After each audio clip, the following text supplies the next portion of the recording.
Hi, it's Jessica Kennedy. This is week 5 discussion board on scholarly survey. This week we were charged with going into the Jerry Falwell databases and using the America History and Life with Full Text database.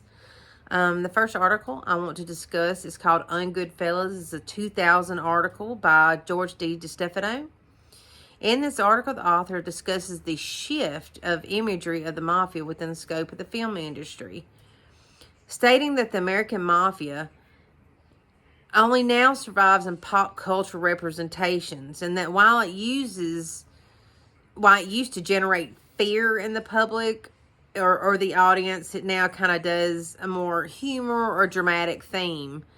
The main issue for the author is he sees that ethnicity remains a powerful and continuous force in American life, and that pop culture should illuminate its workings, and that the Hollywood still doesn't get it right when it comes to the Italian mafia. Basically, it's saying it still stereotypes the Italian Americans in mafia-style movies. The second article I wanted to look at was by Laura Cook Canna.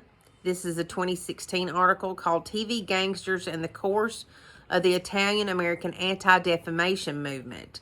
This is part of my research, is to talk about the anti-mafia. Not everybody was a fan, and not everybody supported the mafia's doings. They kind of looked past the glorification and looked at the real deeds that was being done.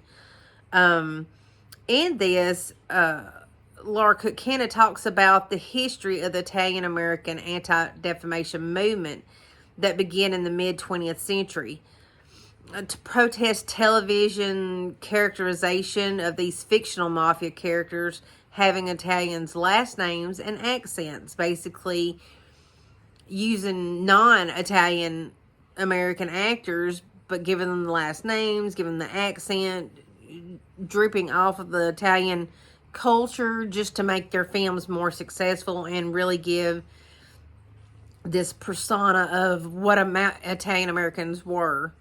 The topics discussed is the television series The Sopranos, and television in the U.S. relying on Italian American culture and traditions to characterize their gangster protagonist.